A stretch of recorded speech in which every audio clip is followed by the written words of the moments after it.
Hello students of class 12, আমরা আগের ভিডিওতে তড়িৎচুম্বকীয় আবেশের যে থিওরি পোর্শন ছিল সেগুলো কিন্তু আমরা কমপ্লিট করে ফেলেছি। এইবারে স্বাভাবিকভাবে যেহেতু চ্যাপ্টার শেষ হয়েছে, তাহলে এই চ্যাপ্টারে আমরা কি কি ফর্মুলাগুলো মাথায় রাখবো আমাদের এইচএস পরীক্ষা, টেস্ট পরীক্ষা, ইভেন এন্ট্রান্সের জন্য, সেইটা নিয়ে আলোচনা করবো এই ভিডিওতে। খুব শর্টে তোমাদের কোথায় কি ফর্মুলা রয়েছে সেগুলো আমি বলে দেবো, আর তোমরা কি করবে না ফর্মুলাগুলোকে মাথায় রেখে এমসিকিউ অঙ্কগুলো করা শুরু করবে। তার ভিডিওগুলো আমরা নেক্সট ভিডিওতে আপলোড করা হবে, যেখানে ছায়াপ্রকাশনী বই এমসিকিউ এবং অঙ্ক নিয়ে আলোচনা করা হবে। সবচেয়ে প্রথমে তোমরা নিজের ছায়াপ্রকাশনী বই লাস্ট ইয়ারের এডিশনের বইতে 457 পেজে অনুস্মরণ বলে একটা পোর্শন রয়েছে বইতে। প্রত্যেকটা চ্যাপ্টারের শেষে এটা থাকে। তোমরা নিউমেরিক্যালস করার আগে এইটা একবার ব্রিফলি রিড আউট করে নেবে, তাহলে কি হবে, কনসেপ্টগুলো একটু মাথায় রয়ে গেল। তারপর কি করবে, 458 পেজে গাণিতিক প্রশ্ন সমাধানের জন্য প্রয়োজনীয় কয়েকটি উল্লেখযোগ্য সম্পর্ক, সেখানে কিছু ফর্মুলাগুলো রয়ে থাকে প্রত্যেকটা চ্যাপ্টারের শেষে। আমি তো আলোচনা করবই, তোমাদের হাতের কাছে তো কিছু ডকুমেন্ট থাকা দরকার রয়েছে, তো সেটা তোমরা দেখবে। আর কিছু যে এক্সট্রা লাগবে, যেগুলো এন্ট্রান্সে কিংবা অন্য পরীক্ষায় লাগবে, সেটা আমি বলে দেবো এই ভিডিওতে। এগুলোও বলে দেবো, সেগুলোও বলে দেবো, তোমাদের চিন্তার কোনো কারণ নেই। তারপর হচ্ছে দ্রুত সমাধানের কৌশল, যেটা ছায়ার বইতে দেখবে নিচের দিকেই রয়েছে, 458 পেজের নিচের দিকে। তো সেই ফর্মুলাগুলো আমাদের এন্ট্রান্সে এবং ইভেন এইচএসেও কিছু শর্টে যেগুলো এমসিকিউ থাকে, যে আমাদের ডেরিভেশন করার থেকে ফর্মুলাগুলো মাথায় রেখে আমরা খুব দ্রুত অ্যান্সারগুলো বের করে নিতে পারবো। বুঝতেই পারছো, আমরা যত দ্রুত অ্যান্সারগুলো বের করে নিতে পারবো, এইচএস পরীক্ষায় এমসিকিউ তাড়াতাড়ি করতে পারবো, আর এন্ট্রান্সে কিন্তু যে টাইম বাঁচা মানে একটা বিরাট ফ্যাক্টর র্যাঙ্কের ক্ষেত্রে। তো সবচেয়ে প্রথম আমরা এই চ্যাপ্টারে তড়িৎচুম্বকীয় আবেশে যে ফর্মুলাগুলো দেখেছি, তার মধ্যে আমাদের চৌম্বক প্রবাহ একটা গুরুত্বপূর্ণ কনসেপ্ট ছিল। সেই চৌম্বক প্রবাহ, যাকে আমরা ফাই দিয়ে ডিনোট করি, সে ফাই ইকুয়ালস টু ছিল বি ডট এ অথবা বি এ কস থিটা। তো এইখানে থিটা কোণটা হচ্ছে, যদি আমি একটা ক্ষেত্র এরকম ধরি, আর যদি আমি কলন বিদ্যা দিয়েও বলি, তাহলে কিন্তু এইরকম ব্যাপারটা দাঁড়াবে। আর এখান থেকে 5 বের করলে বি ডট ডি এ এরকম। তো এটা একটা ক্ষেত্র সমাকলন। তো এই ক্ষেত্রে এই বি এবং ডি এ, তাহলে মানে কি, যদি এটা আমি ক্ষেত্র ধরি, এর সাপেক্ষে স্বাভাবিক এর অভিমুখ একটা অবিলম্ব বরাবর আমি ধরলাম এন ক্যাপ, তাহলে এটাই হচ্ছে সেই ডি এর ভেক্টরের অভিমুখ। এর সাপেক্ষে ধরো চৌম্বক ক্ষেত্র এরকম একটা কোণ থিটা করেছে, তখন এক্সপ্রেশনটা এরকম হয়। তাহলে বুঝতেই পারছো, থিটার মান যখন 0 ডিগ্রি হবে, কি 90 হবে, কি 180 ডিগ্রি হবে, সেই সাপেক্ষে চৌম্বক প্রবাহের মানও পরিবর্তন কিন্তু হবে। তো এই ফর্মুলাটা আমাদের খুব কাজে লাগবে। তো স্বাভাবিক যেহেতু ফাই এর কথা এসছে, তাহলে সেই ফাই এর আমাদের এককগুলো মাথায় রাখতে হবে আর সম্পর্কগুলো মাথায় রাখতে হবে। তার মনে করে দেখো, এসআই তে এটা কি ছিল না, ওয়েবার ছিল। আর সিজিএস এ কি ছিল না, সিজিএস এ আমাদের মনে আছে নিশ্চয়ই ম্যাক্সওয়েল ছিল। তো এই ওয়েবার আর ম্যাক্সওয়েলের মধ্যে একটা খুব গুরুত্বপূর্ণ সম্পর্ক তোমাদের যেটা মাথায় রাখতেই হবে, সেটা হচ্ছে 1 ওয়েবার = 10⁸ ম্যাক্সওয়েল। আবার এই যে ওয়েবার ম্যাক্সওয়েলের সম্পর্ক রয়েছে, এখান থেকে টেসলা এবং গাউসের সম্পর্কটাও খুব কাজে লেগে যাচ্ছে, এটাও কাজে লেগে যাবে। এছাড়া আমরা কি দেখেছি না, আমরা তড়িৎচুম্বকীয় আবেশ ঘটনায় 3টে বিখ্যাত সূত্র পড়লাম এই চ্যাপ্টারে। কি কি না, ফ্যারাডের দুটো সূত্র আর লেঞ্জের সূত্র। সূত্র তো তোমরা পড়েছো, আমি জাস্ট একটু মনে করাচ্ছি। যে প্রথম সূত্রে আমরা দেখলাম, চৌম্বক প্রবাহের পরিবর্তন হলে তড়িৎচুম্বকীয় আবেশ ঘটনা ঘটছে, অর্থাৎ তড়িৎচালক বল আবিষ্ট হচ্ছে। তাই চৌম্বক প্রবাহের পরিবর্তনের জন্য তড়িৎচালক বল আবিষ্ট হচ্ছে। দ্বিতীয় সূত্রে আমরা দেখলাম যে চৌম্বক প্রবাহের পরিবর্তনের হার সময় সাপেক্ষে আবিষ্ট তড়িৎচালক বল তার সঙ্গে সমানুপাতিক, অর্থাৎ আমরা এরকম পেয়েছি E proportional to d∅/dt। তো এখান থেকে সমানুপাতিক ধ্রুবক এসছে, সেটাকে 1 করা হয়েছিল। আর লেঞ্জের সূত্র এলো, তার জন্য রাশিমালাটা তৈরি হয়ে গেল এরকম, তো -d। কেন না, লেঞ্জের সূত্রের বক্তব্যই ছিল তাই যে যে কারণের জন্য কিংবা তড়িৎচুম্বকীয় আবেশের জন্য যে তড়িৎচালক বল আবিষ্ট হলো, সে আবিষ্ট তড়িৎচালক বল অভিমুখ এইরকম বরাবর হবে, কি এমন হবে যাতে করে সে আবিষ্ট তড়িৎ প্রবাহ যে কারণে তৈরি হয়েছে, সে আবিষ্ট তড়িৎ প্রবাহকে সে বাধা দেবে। ওই জন্য নেগেটিভ সাইনটা আসে। স্বাভাবিকভাবে কোন কুণ্ডলীর জন্য যদি পাক সংখ্যা n হয় তাহলে কত আসবে না n d5/dt আসবে। তো এই ফর্মুলা আমাদের খুব কাজে লাগবে অঙ্কের ক্ষেত্রে। তো তোমরা এটা বইতেও পেয়ে যাবে, এটা কিন্তু সবাইকে মাথায় রাখতে হবে। এছাড়া একটা ফর্মুলা ছিল আবিষ্ট তড়িৎচালক বল জন্য কোন বদ্ধ বর্তনীতে প্রবাহিত তড়িদাধানের রাশিমালা। তো রাশিমালাটা কেমন ছিল না, রাশিমালাটা ছিল q n/r phi2 phi1। এটা আমি প্রমাণও করেছিলাম কোন একটা ভিডিওতে। আর এই ফর্মুলাটা মাথায় রাখতে তোমাদের বলেছিলাম তখন যে q n/r phi2 phi1, তোমরা বইতেও পেয়ে যাবে, এটা একটু মাথায় রাখতে হবে। এছাড়া আমরা আর কি দেখেছি না, তোমরা মনে করে দেখো যে সাবেশাঙ্ক পড়েছি, সেখানে আমরা দেখেছি যে চৌম্বক প্রবাহের যে পরিবর্তন সেই তার সঙ্গে ওই প্রবাহমাত্রার সমানুপাতিক সম্পর্ক। তো একইভাবে যখন আমরা পারস্পরিক আবেশাঙ্ক নিয়ে পড়লাম তখনও পেলাম। তো দুই ক্ষেত্রে মনে করে দেখো আমরা এইরকম আর এরকম পেয়েছিলাম, তোমরা পড়েছো, শুধু আমি মনে করাচ্ছি। তো এটাকে যখন আমি এখানে স্থান দেবো তাহলে এক্সপ্রেশনটা কেমন চলে আসবে না E = L dI/dt, আর আরেকটা আসবে E = -m dI/dt। শুধু মান বের করতে বললে মাইনাসটাকে তোমরা নেগলেক্ট করতে পারো। তো দুটোই তোমরা এখান থেকে বের করে নেবে, এটা মাথায় রাখতে হবে। এখান থেকে যেটা তোমাদের মাথায় রাখতে হবে, দেখো ফাই এর একক হচ্ছে ওয়েবার, এল এর হচ্ছে হেনরি, প্রবাহমাত্রা হচ্ছে অ্যাম্পিয়ার। তাহলে এখান থেকে বুঝতেই পারছো এই ওয়েবারের সঙ্গে এই সম্পর্কটা তোমাদের কাজে লাগবে কোনো শর্ট প্রশ্নের জন্য। আবার এখান থেকেও তোমরা করতে পারো কেমন, ই এর কি হচ্ছে না ভোল্ট, এখানে আছে দেখো -d5/dt, তার মানে ওয়েবার বাই সেকেন্ড, অথবা ওয়েবার ইকুয়াল লিখতে পারি ভোল্ট ইনটু সেকেন্ড। তাহলে বুঝতেই পারছো আমরা এখান থেকে সম্পর্কগুলোকে কিভাবে রিলেট করতে পারছি। তো এগুলো কাজে লাগবে, তোমাদের বইতেও কিছু রয়েছে, তো এটা মাথায় তোমাদের রাখতে হবে। আবার এসআই তে যেরকম আমি সাবেশাঙ্কের একক h কিংবা পারস্পরিক আবেশাঙ্কের একক h মানে হেনরি বলছি, সিজিএস এ হলে ইএমএ থাকবে, কারণ প্রবাহমাত্রা তখন অ্যাম্পিয়ার থেকে চলে আসছে ইএমএ প্রবাহ। তো এটা আমাদের লাস্ট ভিডিওতেই আলোচনা হয়েছে, তার আমি বেশি কিছু বলছি না এখানে।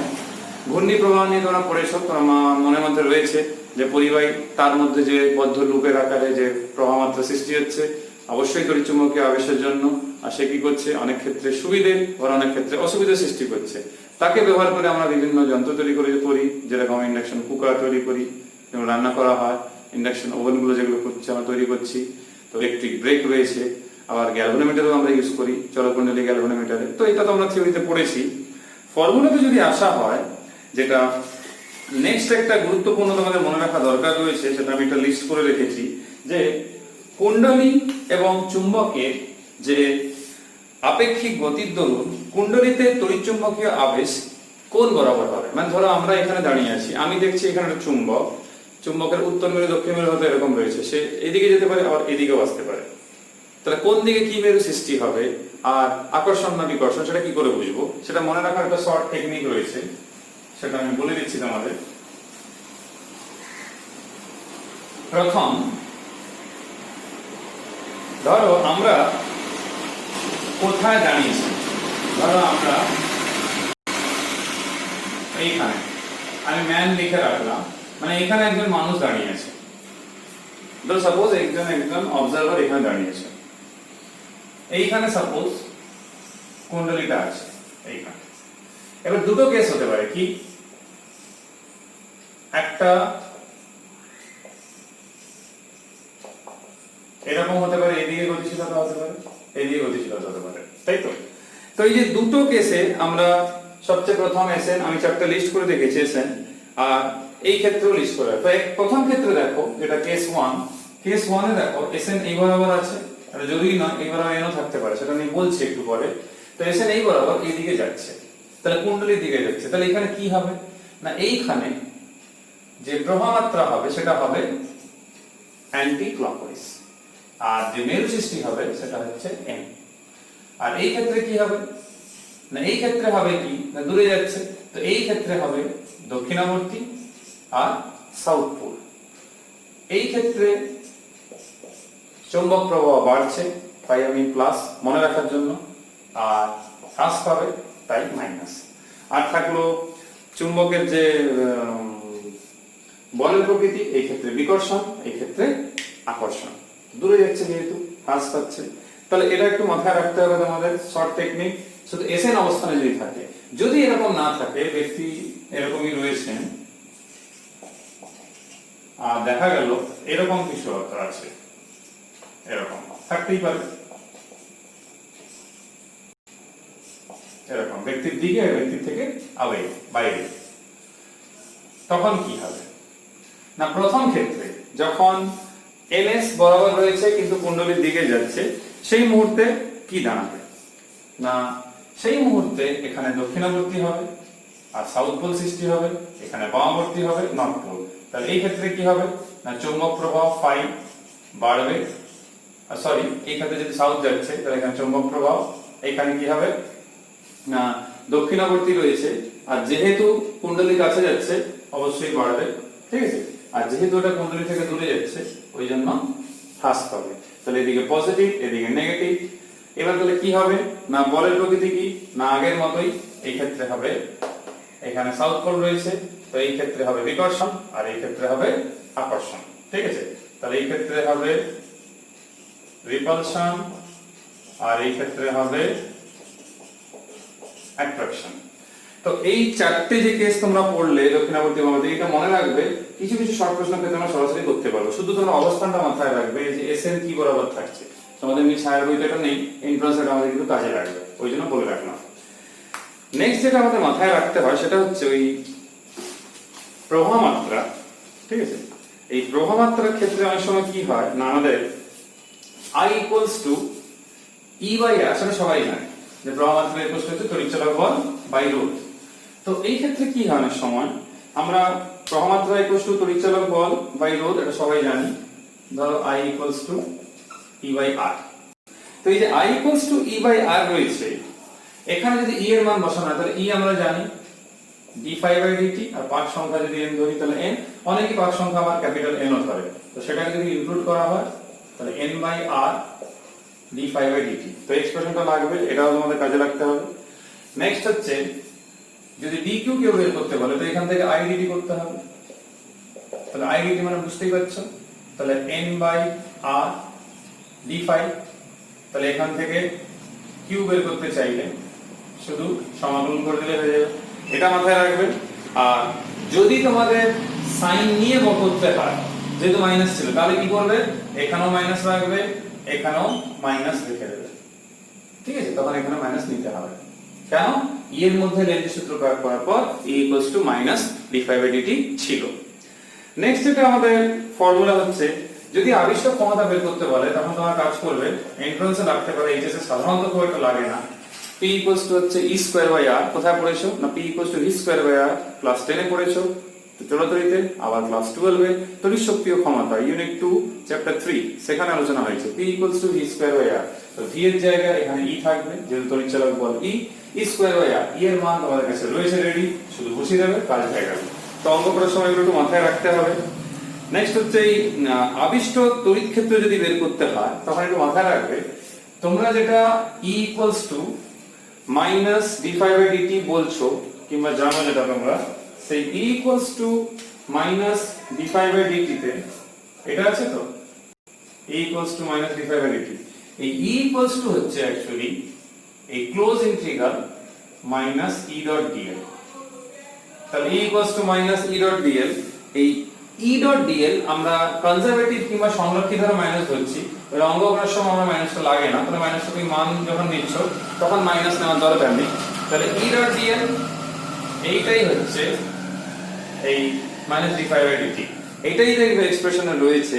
এই যে কিন্তু লেখাও মাথায় রাখবে, এখানে জিনিস পয়েন্ট আউট করে দিচ্ছি, এই আবিষ্ট তড়িৎ ক্ষেত্র কিন্তু অসংরক্ষী, সংরক্ষী কিন্তু নয়, ঠিক আছে, যেটা এমনি যে স্থির তড়িৎ ক্ষেত্র যেমন সংরক্ষী থাকে এটা কিন্তু অসংরক্ষী। তাহলে এক্সপ্রেশনটা মাথায় রাখবে। নেক্সট যেটা তোমাদের মাথায় রাখতে হবে সেটা হচ্ছে গতীয় তড়িৎচালক বল কিংবা মোশনাল ইএমএফ, যেটা নিয়ে আমাদের এইচএসএ এবং এন্ট্রান্সে অনেক এমসিকিউ। তো ফর্মুলা তোমাদের মনে আছে E equals to dVL, কিন্তু এখানে বলে রাখি যদি পরিবাহীর গতি কি পরিবাহী দণ্ডটার গতি চৌম্বক ক্ষেত্রের সাপেক্ষে অবিলম্ব বরাবর হয় তাহলে ঠিক আছে, তখন কোনো অসুবিধা হয়নি। হয়তো বলছি ধরো চৌম্বক ক্ষেত্র এরকম রয়েছে, বুঝতে পারছো, নিম্নমুখী, আর পরিবাহী দণ্ড হয়তো এরকম আছে, তো এরকম কেসে তো কোনো অসুবিধা নেই। কিন্তু যদি এরকম হয় দণ্ড হয়তো এরকম আছে। তাহলে এই ক্ষেত্রে তোমরা লক্ষ্য করে দেখতে পাচ্ছ যে একটা কোণ সৃষ্টি করা আছে, তো থিটা কোণ করেছে, তখন কিন্তু এক্সপ্রেশন একটা sin থিটা আসবে। আমি থিওরি পড়ানোর সময় তোমাদের বলেওছিলাম, এটা মাথায় রাখতেই হবে তোমাদের। এটা হচ্ছে BVL sin থিটা, এটা কিন্তু খুবই গুরুত্বপূর্ণ, এটা যদি মাথায় তোমাদের রাখতে হবে। তোমরা বইতে, তোমাদের টেক্সট বইতে 459 পেজে একটা খুব ইম্পর্টেন্ট জিনিস রয়েছে। গতীয় তড়িৎচালক বলের ক্ষেত্রে যে তিনটে ফ্যাক্টর ছিল সেটা কি কি? B, V, L, এই তিনটে ফ্যাক্টর ছিল। একটা শর্ট টেকনিক বলি, BVL এর মধ্যে তিনটে, এই যে তিনটে ভেক্টর রাশি আছে, এই তিনটের মধ্যে যে কোনো দুটো যদি সমান্তরাল হয়ে যায়, যে কোনো দুটো যদি সমান্তরাল হয়ে যায়, তোমাদের বইতে রয়েছে 459 পেজে প্রশ্নমালার জাস্ট উপরে সেকেন্ড পার্টে, যে কোনো দুটো যদি সমান্তরাল হয়ে যায়, তখন কিন্তু আবিষ্ট তড়িৎচালক বল একদম কোনো ক্যালকুলেশন করা ছাড়া চোখ বন্ধ করে শূন্য তোমরা যে অপশন থাকবে সেটা তোমরা মার্ক করতে পারো। কি করে? তা দেখো কিরকম থাকতে পারে কেস না, এরকম হয়তো চৌম্বক ক্ষেত্র রয়েছে, এইবারে তোমাদের হয়তো দেখা গেল সেই চৌম্বক ক্ষেত্র বরাবর L দেখো এই বরাবর, V ও এই বরাবর, তাহলে সমান্তরাল দুটো হয়ে গেল VL, তাহলে শূন্য। একই বরাবর চৌম্বক ক্ষেত্র হয়তো এরকম রয়েছে, ঠিক আছে, এই বরাবরই হয়তো সে গতিশীল কথা, তাহলে দেখো B এবং V তাহলে সমান্তরাল হয়ে যাচ্ছে। তাহলে এইরকম তোমরা দেখবে তিনটে ছবি রয়েছে তোমাদের এইখানে ডায়াগ্রামে, দেখবে যে একটা এইভাবে রয়েছে যেটা আমি এক্ষুনি এঁকে দেখালাম, একটা এটা রয়েছে যে ক্ষেত্রে সে চৌম্বক ক্ষেত্র রয়েছে এই বরাবর গতিশীল, আর তার দৈর্ঘ্য কিন্তু দেখো দৈর্ঘ্য এইদিকে আর চৌম্বক ক্ষেত্র এইদিকে, তো সমান্তরাল হয়ে গেছে। একইভাবে এরকম রয়েছে হয়তো আর এরকম হয়তো, তাহলে B আর L, ঠিক আছে। এবারে এই ক্ষেত্রে যদি দৈর্ঘ্য এ বরাবর রয়েছে আর তারা বলছে আর দৈর্ঘ্য এবং চৌম্বক ক্ষেত্র যদি একই বরাবর হয়, তাহলে আমার ডায়াগ্রামটা একটু চেঞ্জ করে নিতে হবে, সেটা হচ্ছে এরকম করে নিই আমরা, এই বরাবর B আর দণ্ডটা আছে এই বরাবর, তাহলে তার অভিমুখ, তাহলে B সমান্তরাল L, সেখানেও কিন্তু শূন্য। তো একদম সহজভাবে বলি, যদি কারো বুঝতে অসুবিধা হয়, BVL এর মধ্যে কোনো দুটো পরস্পরের সমান্তরাল হলে আবিষ্ট তড়িৎচালক বল শূন্য হবে, তখন বেশি ভাবারও দরকার নেই, শুধু ডায়াগ্রামে ফলো করবে, যেরকম V এই দিকে, এই দিক বরাবরই L হচ্ছে, V এই বরাবর কিন্তু সে সমান্তরাল নেই, কিন্তু L এই বরাবর, চৌম্বক ক্ষেত্র এই বরাবর, চৌম্বক ক্ষেত্র এই বরাবর, দৈর্ঘ্য সেই বরাবর, তো সব তিনটে ক্ষেত্রেই কিন্তু শূন্য হবে, কোনো ক্যালকুলেশনের প্রয়োজনীয়তা নেই, এটা মাথায় রাখবে। একইভাবে 459 পেজে একদম উপরের দিকে তোমরা দেখবে আর ব্যাসার্ধের বাম দিকে একটা অর্ধবৃত্তাকার পাতলা পরিবাহী রয়েছে, তার PQR মানে এরকম টাইপের রয়েছে আর কি, এরকম অর্ধবৃত্তাকার, ঠিক আছে। এবারে বলছে ব্যাসার্ধ যেরকম হয়, যেরকম হয় আর তার গতিবেগ বলছে V রয়েছে।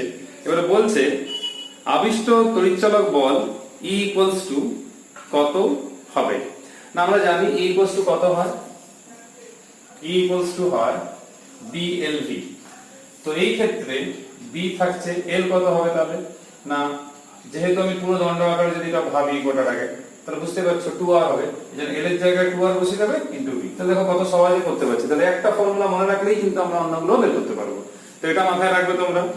নেক্সট এটা মাথায় রাখবে, সেটা হচ্ছে 458 পেজের একদম নিচের দিকে একটি পরিবাহী চাকা ওমেগা কৌণিক বেগে একটি সুষম চৌম্বকীয় ক্ষেত্রে ঘুরছে, চাকার প্রতিটি স্পোক, যেরকম সাইকেলে আমাদের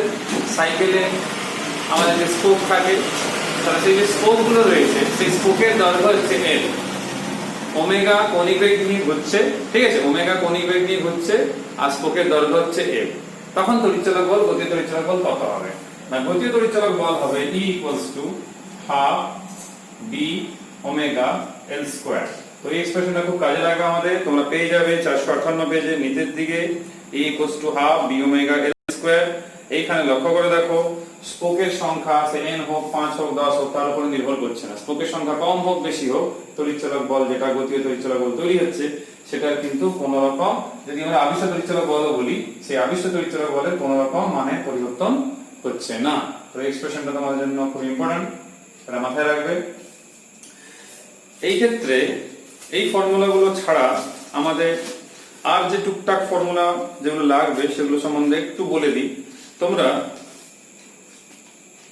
যদি কোনো কারণে কোনো কুণ্ডলিতে আমাদের যে ফাই যে এক্সপ্রেশনটা রয়েছে, সেই ফাই এক্সপ্রেশনটা দেখা গেল দেওয়া রয়েছে মানে কি, তোমরা এখনই কি দেখলে না E equals to minus d5/dt।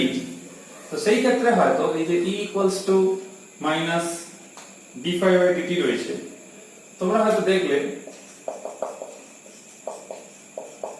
Say phi equals two এরকম মান বসানো আছে b ডট a। তাহলে এটা তো এভাবে লেখা যাবে, এটা যখন এখানে বসাবো তাহলে বুঝতে পারছো কি দাঁড়িয়ে যাবে না মাইনাস ba, আবার থিটা ইকুয়ালস টু কত হয় ওমেগা t হয়। তাহলে এখানে এরকম ব্যাপারটা কিন্তু দাঁড়াবে, তোমাদের কিন্তু এটা করতে হবে। তাহলে বুঝতেই পারছো এখান থেকে সমাকলন করলে e আসবে, e থেকে তোমাদের হয়তো i বললো, i equals to e by r হবে। তো এগুলো করতে হবে, এগুলো মাথায় রাখতে হবে যে cos থিটা রয়েছে, আবার থিটা ইকুয়ালস টু কত হয় না ওমেগা t হয়, তাই এগুলো চেঞ্জ হয়েছে। আর যদি মান জিজ্ঞেস করে তাহলে কিন্তু তোমরা এই মাইনাস চিহ্নগুলোকে বাতিল করে দেবে, মানে বাদ দিয়ে দেবে, মড নিয়ে নেবে। মড নিলে মানে কি, এটা তো আর ভেক্টর রাশি না, তড়িৎচলক বল। মড নেওয়া শুধু বলতে দিয়েছি যে মানটা নিচ্ছি, আর কিছু না, তোমার লেখারও দরকার নেই মড, শুধু বলবে তড়িৎচলক বলের মানটি হলো, তাহলেই হবে। তো এটা একটু মাথায় রাখবে। আর আমাদের এই ফাই এর সঙ্গে সম্পর্কগুলো তো বলেই দিয়েছি যে এগুলো তো আমাদের কাজে লাগবেই। ফাই ইকুয়ালস টু li আর ফাই ইকুয়ালস টু mi। একটি আবেশকের মধ্যে এই যে পরিমাণ কার্য করা হলো সেটা যে স্মৃতিশক্তি আকারে যে সঞ্চিত হয়ে থাকছে কিংবা শক্তি আকারে, সেই শক্তিটা হচ্ছে আবেশকের ক্ষেত্রে এটা খুবই গুরুত্বপূর্ণ। যেরকম হাফ c স্কয়ার হয় ধারকের ক্ষেত্রে, সেটা হচ্ছে হাফ li স্কয়ার। এই ফর্মুলাটা খুবই কাজে লাগবে। এবং চৌম্বক ক্ষেত্রে কোনো আবেশক এসে সলিনয়েড হোক যেরকমই হোক না কেন, চৌম্বক ক্ষেত্রে যে সঞ্চিত শক্তি সেখান থেকে শক্তি ঘনত্ব, তো সেই শক্তি ঘনত্ব U ইকুয়ালস টু হচ্ছে b স্কয়ার বাই 2 মিউ 0। এটাও খুব গুরুত্বপূর্ণ ফর্মুলা। এটা হচ্ছে শূন্য মাধ্যম কিংবা বায়ু মাধ্যম ধরে, আর এমনি মাধ্যম হলে তোমরা শুধু মিউ ধরবে। তো এটা মাথায় রাখতে হবে। এছাড়া আমাদের যেটা কাজে লাগবে সেটা হচ্ছে ওই এল এর মান বিভিন্ন ক্ষেত্রে। তোমরা সলিনয়েডের জন্য তোমাদের নিশ্চিত মনে আছে স্বাভাবিকের মান যেটা ছিল সলিনয়েডের জন্য mu naught n square a by l। তো তোমরা দেখবে এই যে mu naught n square a by l লিখলাম শূন্য মাধ্যম বায়ু মাধ্যমের জন্য, যদি অন্য মাধ্যম হয় মিউ 0 এর জায়গায় মিউ করবে, যেটা আগেও করেছো। যদি তোমাদের বইতে দেখবে 459 পেজে বৃত্তাকার কুণ্ডলীর জন্য বের করতে বলেছে, তো কিচ্ছু করতে হবে না, যা আছে সলিনয়েডের জন্য তাই থাকবে। শুধু এর জন্য যেহেতু বৃত্তাকার কুণ্ডলী বলেছে, শুধু এই জায়গায় পাই স্কয়ার। তাহলে রাশিমালাটা বেশি মুখস্থ না করে কিভাবে আসছে, কি চেঞ্জেস করতে হবে একটা মনে রাখলে বাকিগুলো বের করে নিলে বাড়বে। তাহলে mu 0 n square l, a মানে হচ্ছে পাই স্কয়ার। কেন, বৃত্তাকার কুণ্ডলী, তার তো একটা ব্যাসার্ধ থাকবে। ঠিক আছে। নেক্সট যেটা তোমাদের মাথায় রাখতে হবে সেটা হচ্ছে কোন টরয়েডের ক্ষেত্রে এই এক্সপ্রেশনটা কি দাঁড়াবে না একই থাকবে, শুধুমাত্র টরয়েডের জন্য যেটা করতে হবে এই l এর জায়গায় 2 পাই r করে দিতে হবে। তো টরয়েড মানে কি, l এর সলিনয়েড, প্রান্তহীন সলিনয়েড। তাহলে টরয়েডের ক্ষেত্রে l ইকুয়ালস টু হবে, টরয়েডের ক্ষেত্রে হবে l equals to mu naught n square a by 2 pi r। তো এই ফর্মুলাটা মাথায় রাখবে টরয়েডের ক্ষেত্রে। নেক্সট এটা তোমাদের ফর্মুলা যে তোমাদের বইতে রয়েছে সেটা মনে রাখতে হবে তোমাদের 459 পেজে একটা n পাক সংখ্যা বিশিষ্ট বর্গাকার কুণ্ডলীর ক্ষেত্রে। তাহলে কুণ্ডলীটা কেমন থাকবে না, কুণ্ডলীটা এরকম বর্গক্ষেত্রের মতো আছে। তো বর্গক্ষেত্রের মতো থাকার জন্য এরকম তার একটা বাহু থাকবে, স্বাভাবিক সাইড থাকবে এ। তো এর ক্ষেত্রে বলছে এল এর মান কত হবে সেটা মাথায় রাখতে হবে। তো মনে রাখবে এর ক্ষেত্রে ডেরিভেশন লাগবে না তোমাদের। এইখানে দেখবে যে নিচে যে টার্মটা রয়েছে সেটা হচ্ছে পাই, সেটা কিন্তু এল না। তো ডেরিভেশন তোমাদের লাগছে না, সিলেবাসেও নেই, এন্ট্রান্সেও প্রমাণ লাগবে না। শুধু ফরওয়ার্ডটা মাথায় রাখবে। এখানে একটা মনে করো এরিয়া থাকতো ক্যাপিটাল এ, এখানে স্মল এ। এটা এরিয়া নয়, কিন্তু এটা হচ্ছে বাহুর দৈর্ঘ্য। আর পাই তো এমনি পাই 3.14 বাই স্যার। এটা এই এক্সপ্রেশনটা মনে রাখবে, এটা তোমাদের জন্য নতুন। আর L1 L2 যদি দুটো কুণ্ডলী হয়, দুটো কুণ্ডলী তাদের যদি আবেশাঙ্কের মান আমরা জানি, তাহলে পারস্পরিক আবেশাঙ্কের সঙ্গে যে সম্পর্ক সেটা হচ্ছে এইটা, যেটা বলেছিলাম আমি। এই ক্ষেত্রে k এর মান কিন্তু লেস দ্যান ইকুয়ালস টু 1, অর্থাৎ 0 থেকে 1 এর মধ্যে। আদর্শ সংযোগ হলে, কাপলিং হলে k এর মান কিন্তু আমরা 1 নিতে পারি। সেই ক্ষেত্রে m আমাদের এই এরকম হয়ে যাবে দেখতে, তো এটা মাথায় রাখতে হবে। আর এই ক্ষেত্রে একটা প্রশ্ন করেছে, একই তলে অবস্থিত n1 এবং n2 পাক সংখ্যা বিশিষ্ট সমকেন্দ্রিক দুটি বৃত্তাকার কুণ্ডলীর ক্ষেত্রে। তো যেহেতু সমকেন্দ্রিক বলেছে, ধরো এরকম একটা আছে আর একটা হয়তো এরকম, তো সমকেন্দ্রিক বলেছে, সেই ক্ষেত্রে এক্সপ্রেশনটা কি দাঁড়াবে সেটা জিজ্ঞেস করছে। তাহলে m ইকুয়ালস টু কি হবে না, মিউ নট তো থাকবে যেরকম আগেও ছিল আমাদের। এবারে দুটোর পাক সংখ্যা আলাদা রয়েছে, তাদের ব্যাসার্ধ, তাদের ক্ষেত্রফল হচ্ছে পাই আর স্কয়ার, তো সেই এক্সপ্রেশনটাও রয়েছে। এর সাথে নিচে যেটা থাকে সেটা l থাকে, তো দুটো মিলে, তো এখানে হচ্ছে সেটা এখানে 2r। কিন্তু এখানে বলে রাখি, এখানে পরিষ্কার বলা রয়েছে এর অন্তঃব্যাসার্ধ রয়েছে স্মল r, আর এইটা ক্যাপিটাল আর, ওই জন্য নিচে ক্যাপিটাল আরটা আছে। আর প্রুফ লাগবে না, আর উপরে স্মল আরটা মানে এর ক্ষেত্রফলটা। তো এই ফর্মুলাটা মনে রাখবে।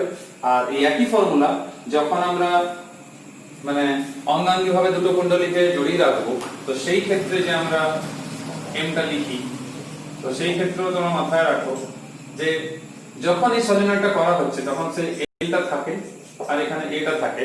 তোমরা এই ফর্মুলা দেখবে mu naught n1 n2 a by l, এটা কিন্তু সলিনয়েডের ক্ষেত্রে রয়েছে। দেখো সলিনয়েড থেকে বৃত্তাকার কুণ্ডলীর ফারাকটা কি, শুধু a এর জায়গায় পাই আর স্কয়ার ভেতরের কুণ্ডলীর জন্য, আর নিচে যেটা l ছিল সে তার জায়গায় 2r। তো এটা সলিনয়েডের জন্য, এটা হচ্ছে এমনি বৃত্তাকার কুণ্ডলীর জন্য।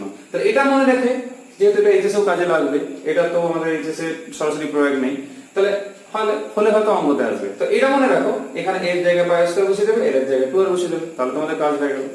তো এটা মোটামুটি তোমাদের এইচএসে যা লাগবে সেটা আমি দু একটা অ্যাড করছি এর সঙ্গে।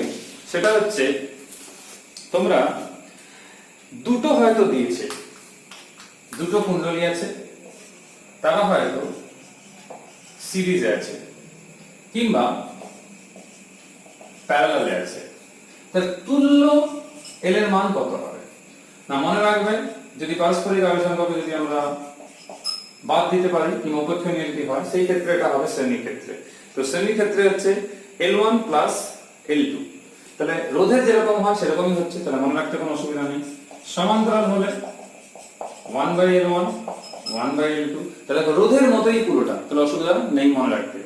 কিন্তু এইটা যেটা থাকছে খুব কাছাকাছি যদি থাকে, তখন m এর মানটা তখন বাদ দিতে পারছি না। তো m এর মানটা যদি বাদ না দেওয়া যেতে পারে, সেই ক্ষেত্রে সমান্তরাল সময় শ্রেণীতে তো অসুবিধা নেই। শ্রেণীতে কি হবে, যখন বাদ দিতে পারছি না, এখানে হয়তো একটা প্লাস মাইনাস 2m ঢুকে যাবে, তো শ্রেণীর ক্ষেত্রে সেটা বাদই দেওয়া হয়।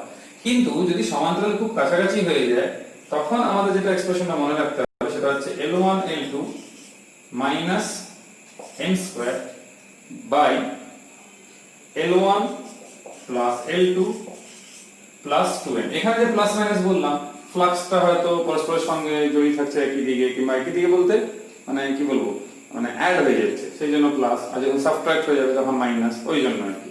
যাই হোক, সেটা হচ্ছে লিঙ্কেজের উপরে, সেটা তোমার অনার্স লেভেলে গেলে পড়বে, এখন মতো ঝামেলা যাওয়ার দরকার নেই। শুধু শ্রেণী সময় L1 প্লাস L2 মনে রাখলেই হবে। আর সমান্তরালে 1/L1 প্লাস 1/L2 এটা হবে, খুব কাছাকাছি হলে এই m স্কয়ারটা ঢুকবে। তো এই প্রমাণগুলো অনার্সে রয়েছে, L1 L2 minus m square by L1 plus L2 plus 2m। এই যে এক্সপ্রেশনটা আমি প্লাস লিখলাম, যদি এটা লিঙ্কেজটা অপোজিট দিকে হয় তখন মাইনাসও থাকবে, তো প্লাস মাইনাস দুটোই আমাদের কিন্তু লিখতে হবে। তো এই এক্সপ্রেশনটা তোমরা মাথায় রাখবে। তো এক্সট্রা যে ফর্মুলাগুলো ছিল সেগুলো আমি বলে দিলাম, তোমাদের পরীক্ষাতে যা যা লাগবে সেগুলো নিয়ে আলোচনা মোটামুটি আমাদের হয়ে গেল। আমরা নেক্সট ভিডিওতে ছায়া প্রকাশনী বই থেকে কিছু এমসিকিউ নিয়ে আলোচনা করব। সবাই সুস্থ থাকবে, ভালো থাকবে, কারো কোনো বুঝতে অসুবিধা থাকলে আমাকে জানাবে। তো পরের ভিডিওতে দেখা হচ্ছে, টিল দেন বাই।